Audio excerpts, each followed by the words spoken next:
All right, so why don't you intro us, Candy? Okay. All right. It's been a hot minute. Hello, guys. Been a while. Anyways, we won't dwell on that. Let's just get right into the video, Jeff. What's the video about, Candace? It's catching y'all up what we've been doing and what we're about to do.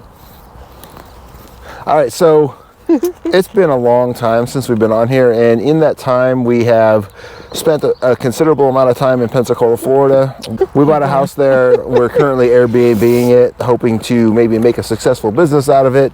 And then we did our normal circle that we do every year, where we went to Michigan for the holidays and then to Utah for ski season. Back up. You missed. We went to South Carolina. Oh, you want the whole details? That's it. We just said you missed. We went the to whole South section. Carolina. Ohio. We went to Ohio. We went to Michigan. There you go. We went across the country to Lake Havasu. On the way, we broke down and had to rebuild our transmission. It was a wonderful time, let me tell you. And then we went from Lake Havasu to Salt Lake City. We stayed in Salt Lake City for 3 months and did ski season. It was a pretty good ski season. Nobody got hurt. We had a good time. We got our money's worth out of our passes.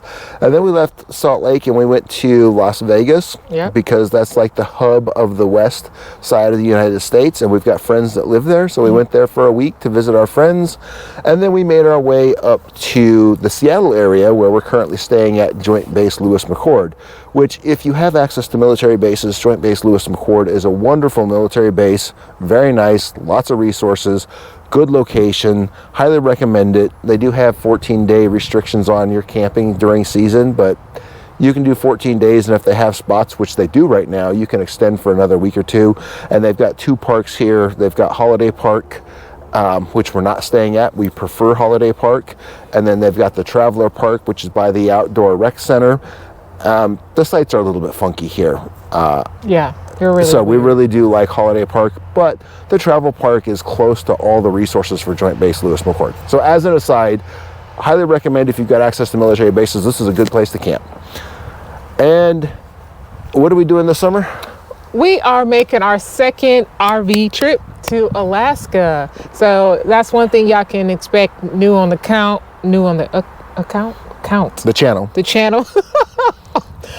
Moving forward, so we'll probably have a lot of Alaska shares. So if you got any questions about that, ask away. But that's what's up next. Yeah, so we're going to leave here this weekend, and we're going to go a little ways towards where we're going to cross the border, and then we're going to sit for a couple days. And next weekend, we're going to cross the border and we're going to go up to Banff. The reason why we're kind of slow walking this across the state and into Canada is because the campground at Banff doesn't open until May 7th or 8th. I believe it's the 8th. And we've got a spot reserved there right when they open for a week. And we went to Canada in 2018, and Banff and Jasper area we really liked and enjoyed, but we were kind of on a mission, so we blew through there. So we're actually going to stay there for a week and then slowly take our way through Canada. And then once we get to Alaska, we're going to visit some of the normal spots in Alaska that everybody visits, and we're going to visit a few places that not many people visit, because if you didn't know, I grew up in Alaska, so I know some places in the state, and where I grew up is way off the beaten path, and we're going to go visit that. That's called Eagle, Alaska. That's what I tell the people. Yeah, it's Eagle, Alaska. Many people make it to Chicken, Alaska, but they don't finish the journey to Eagle, Alaska, which is another 60 miles past Chicken on Worst Road. But we're going to go visit Eagle, Alaska. We'll take some film and we'll share our journey as we go up there, and while we're there. On the way, we are going to show you how it's possible to actually do a trip like this and find places to camp and find places to boondock with our setup. And our setup is a semi, a 45-foot RV, and a Jeep. So we're quite large. And that's one of the first questions we get when anybody sees our setup. Hey, how do you find camping spots?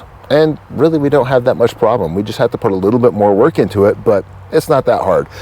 From our previous journey up there, there's plenty of places to boondock on the way up there. There's plenty of pullouts that we fit into, and I'm sure we'll find plenty more on the way up there. Anything you got to say about last time experience going up there? It's not really. It's beautiful. I'm excited to document our experience. We're better YouTubers-ish. Just got to get the consistent part more down. But I'm really excited to just share the journey, how to get there, because so many people have worries and concerns. But we're going to show you every bit of it. No stone will be unturned, I hope. And again, like I said, just ask any questions as we drop these videos. You know, if we missed something, let us know. That's pretty much it. I'm just excited because Canada is driving through that area is beautiful, and spending time in Alaska. Yeah. Excited to bring y'all along for the journey. Yep. If you go back in our channel to our earlier videos, you'll see videos from our first trip to Alaska. The quality isn't that great, but they're there. We hope to We took messy action. Yep. We hope to do reels pretty often, and then long form video once a week or so. Well, here shorts. Shorts. Short form video. Shorts and reels. Yeah, shorts and reels we found on to kind our of Instagram channel. to kind of cover the day by day, and then do a little bit more in depth, longer videos. Yeah. Along the way. As we're going, you know, we are set up pretty well for boondocking, so we're going to try to do a lot of that. We have solar, we have a big battery bank of lithium-ion batteries, and we've got a generator. We actually upgraded our generator to a generator that puts out 240 volts so that we can charge our batteries faster if we run out of sun or we have multiple days with no sun. And the way that works is because we have two Victron inverters, and if you only have 120 volts, it charges with one inverter. If you have 240 volts or 220 volts, whatever you want to call it, it charges with both inverters and makes it a little bit faster. Plus, we can run pretty much everything in the RV just like we're in a campground. So we've got that going on. We carry 150 gallons of water in a water bladder on the truck when we're traveling and boondocking extensively, so that we don't have to load up our water tank in the RV. We've got a 100-gallon water tank in the RV, but that's a lot of weight to add to it. So we just kind of add as we need from the water bladder. And then one of the big changes this year that's going to make the trip a lot more leisurely is we've got Starlink for internet in addition to our AT&T and Verizon cell service that we've got set up. So there's a lot of areas in Canada and Alaska that have no internet, and as a result we both still work, and we had to rush through parts of Canada to make sure that we could meet our work schedule.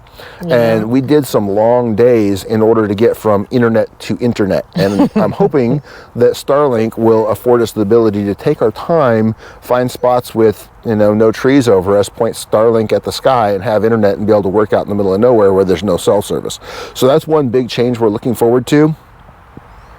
Along the way, the resources that we are probably going to use, and there may be more because Google always comes in handy, but for finding camping spots and resources along the way, of course, the Milepost. If you haven't heard of the Milepost, it's a magazine. It's actually kind of thick like the old style Sears catalogs. I'm dating myself a little bit there.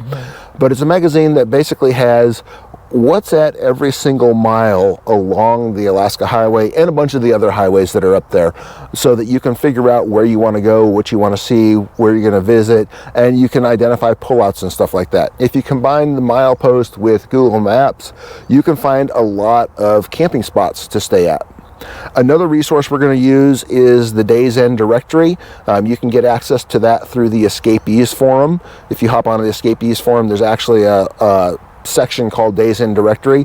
It's like one of the original boondocking sites before Campendium and iOverlander and all the other stuff came along. And it's got boondocking spots that not very many people know about. And as its name suggests, it's Days End Directory. It's not boondocking spots for camping and staying forever. It's places that you can pull over, spend the night, get on the road, and have nobody disturb you in the middle of the night. And it has a bunch of places, especially when you get remote in Canada and Alaska and even in the United States. It's got a bunch of places that are good spots to stop for the night. And it was really useful our first time up, so we're going to use that the second time around. And then Campendium, of course, we use Campendium a lot. We use the RV Life app for campgrounds and parks and stuff like that. RV Life now is integrated with Harvest Host. We're members of Harvest Host, so we use Harvest Host, although there's not very many along the Alcan, so don't get excited about Harvest Host for finding places to camp. And then, of course, we use Google, like everybody else, to figure out life if we need to. And then when we leave Alaska, which will probably be in August, we're going to take an alternative route. We've got to come back to the Seattle area, and we're going to take the Cassiar Highway back down. So we're not going to do the same route both directions. Of course, the Alcan is going to be the same because that's kind of the way it goes, but we're going to take the Cassiar Highway out of Canada to Seattle and come back. It's a little bit shorter route. The reason why we're going this alternative route on the way up and going out of our way a little bit is because we want to have that week thereabouts in Banff and go through Jasper again. So that's kind of what's coming up for the summer, and we are excited about it. We'll probably do a lot more video than we have in the last year, because that'd be like 2 videos. It'll be a lot more video. 2 videos. Yeah, we did like 2 videos in the last year. Oh, God. We pretty much sucked as far as YouTubers go. Yes. So we plan on getting back on track. I hate that saying, but that's kind of what we're going to do. The whole buying a house, and I had knee surgery again, and we had a bunch of stuff going on that distracted us from. And Jeff is really content. the helm of the videos, so I'm the assistant. So yeah, when he's off, I guess we're off. Yep. So that's what we're looking forward to this summer. That's kind of our plans for the summer. Once we get back, we'll probably swing back into our normal route for the next 6 months or so, and then we'll see where life takes us. That's it. That's it. That's all I've got. I want y'all know I'll be won't be too long. Keep the video short. Keep it shorter, but this is a welcome back to consistent content. Get excited for our Alaska journey. I mean, that's mad months of content, so it should be great. It should be good, as long as we remember to take the camera out. One of our problems is that we oftentimes get busy doing stuff without a camera. Yeah. So it would be a good practice for us to get back in the habit of,